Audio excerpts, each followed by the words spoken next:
नमस्कार मंडळी, मी मानसी सोनवणे आणि आज आहे गुढीपाडवा. तर सर्वप्रथम तुम्हा सर्वांना आणि तुमच्या परिवाराला मी आणि माझ्या परिवाराकडून गुढीपाडव्याच्या हार्दिक हार्दिक शुभेच्छा. हे नववर्ष तुमच्यासाठी सुख समृद्धी, भरभराटीचं आणि निरोगी जाऊ हीच प्रार्थना करते आणि आजच्या माझ्या व्हिडिओला सुरुवात करते.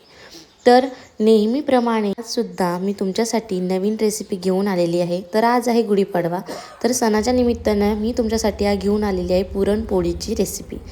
तर जास्त वेळ न दवडता आपण सुरुवात करणार आहोत. तर कशी वाटली तुम्हाला माझी गुढी उभारलेली, तर हे मला कॉमेंटमध्ये नक्की सांगा. तर आज आपल्याला पुरण बनवायचं होतं, त्यासाठी आपण सकाळी 3 वाटी हरभऱ्याची डाळ स्वच्छ धुवून घेतली. त्यानंतर हे पाणी आपण निथळून घेऊया. त्यानंतर आपण याच्यात पुन्हा पाणी टाकून ही डाळ आपण 1 तासासाठी भिजत घालणार आहोत. तर आपली डाळ ही भिजून झालेली आहे. तर आपल्याला आता कुकरमध्ये पाणी तापवण्यासाठी ठेवायचं आहे. पाण्याला उकळी आली की आपली डाळ भिजली की नाही हे बघून घेणार आहोत आपण. तर बघा, आपली डाळ भिजलेली आहे छान पद्धतीने. तर पाण्यात आपल्याला थोडंसं तेल आणि ही डाळ टाकून घ्यायची आहे. त्यानंतर आपल्याला अर्धा चमचा हळद पावडर यामध्ये ॲड करून आपल्याला हे मिश्रण मिक्स करून घ्यायचं आहे आणि कुकरचं झाकण लावून आपल्याला याच्या 7 ते 8 शिट्ट्या करून घ्यायच्या आहेत.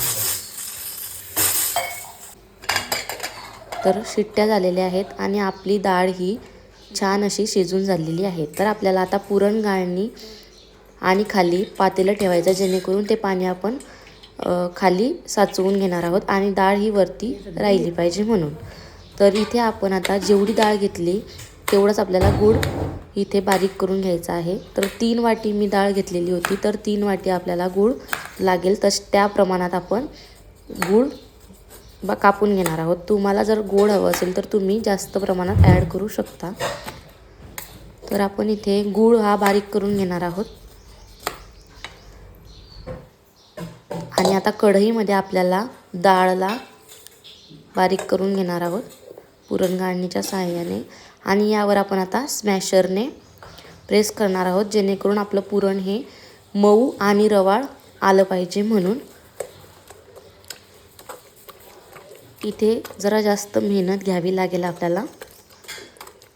जोवर आपलं पुरण नीट व्यवस्थित बारीक मऊसूद होत नाही तोवर आपल्याला हे पुरण गाळणीच्या सहाय्याने चाळून घ्यायचं आहे.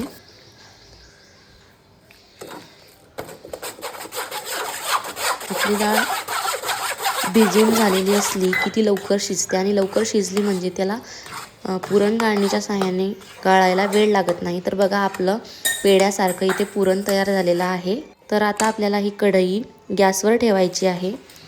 गॅसवर ठेवल्यानंतर इथे आपण जो बारीक कापून घेतलेला गूळ आहे तो यावर आपण टाकून घेणार आहोत. तर इथे मी 3 वाटी गुळाचा वापर करत आहे.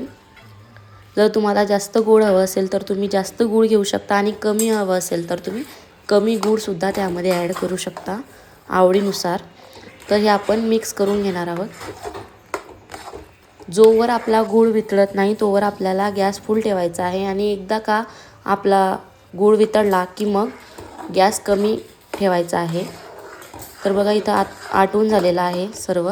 नंतर आपण त्यावर वेलची पूड टाकली. आता इथे आपण जायफळ किसून घेणार आहोत.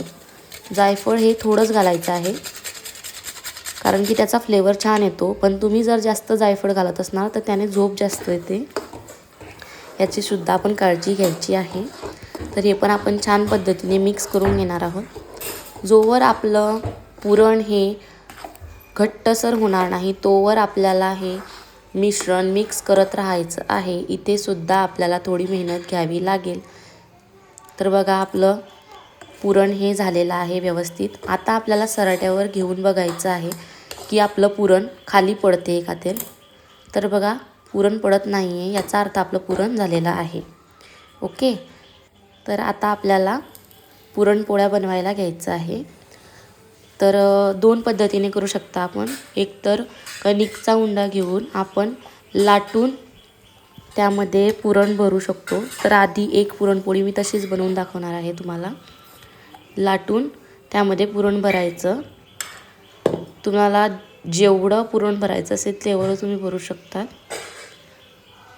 जास्त कमीसुद्धा भरलेली पुरणपोळी चांगली लागत नाही, त्यामुळे आपण जास्त असं पुरण भरणार आहोत यामध्ये. तर बघा, हे आपल्याला व्यवस्थित असं बंद करून घ्यायचे आहे. शिल्लक राहिलेला भाग काढून घ्यायचा आहे कणकेचा आणि हे व्यवस्थित पॅक करून घ्यायचं आहे, जेणेकरून पुरण बाहेर येणार नाही. तर याला आता आपण लाटून घेणार आहोत. थोडंसं कणिक लावून घ्यायचं आहे आणि आता इथे पुरणपोळी लाटून घ्यायची आहे. जास्त भार देऊन लाटायची नाही पुरणपोळी. जर जास्त भार देऊन लाटलं तर आपलं पुरण सगळं बाहेर येईल आणि आपली पुरणपोळी तुटून जाईल. त्यामुळे थोडंसं हळूवार आपल्याला ही पुरणपोळी लाटून घ्यायची आहे. तर बघा, इथे माझी पुरणपोळी लाटून झालेली आहे. तर ही आपण आता तव्यावर टाकणार आहोत. तूप तुम्हाला जेवढं हवं असेल तुम्ही तेवढं लावू शकतात. आता इथे मी भरभरून तूप लावणार आहे, जेणेकरून आपली पुरणपोळी ही मऊ लुसलुशीत व्हावी आणि खरपूस व्हावी म्हणून.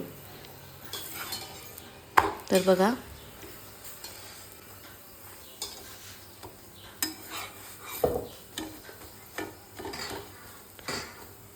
तर इथे आपली पुरणपोळी फुगतसुद्धा आहे, तुम्ही बघू शकता. तर मी इथे अजून तूप लावून घेतलं आणि आता बघा, पुरणपोळी छान पद्धतीने आपली फुगून आलेली आहे. तुम्हाला पुरणपोळी येते का मला कॉमेंटमध्ये नक्की सांगा.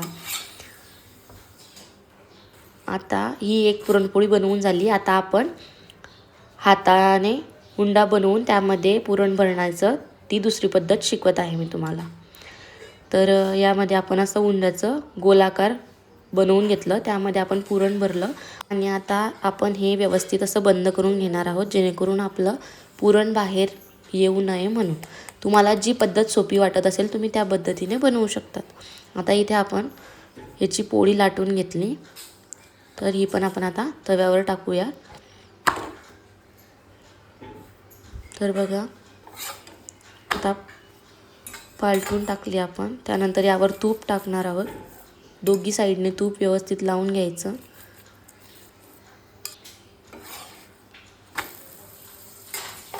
त्यानंतर परत आपण बॅक साईडला पण तूप लावून घेणार आहोत व्यवस्थित. तर बघा, आपली पुरणपोळी किती टम्म फुगलेली आहे. जसजशी आपली पुरणपोळी फुगते ना, तसतसा आपल्याला खूप आनंद होतो. तुम्हाला पण होतो का मला नक्की सांगा.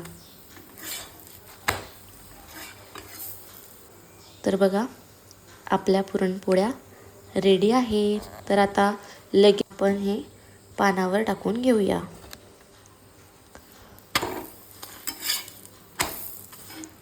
तर पुरणपोळीसोबत तुम्ही खीर, भजी, कटाची आमटी करू शकतात. पण मी इथे खीर, पुरणपोळी, पापड आणि भजी एवढं घेतलेलं आहे. तर कशी वाटली तुम्हाला रेसिपी मला कॉमेंटमध्ये नक्की सांगा आणि माझ्या चॅनलला लाईक, शेअर, सबस्क्राईब करायला विसरू नका.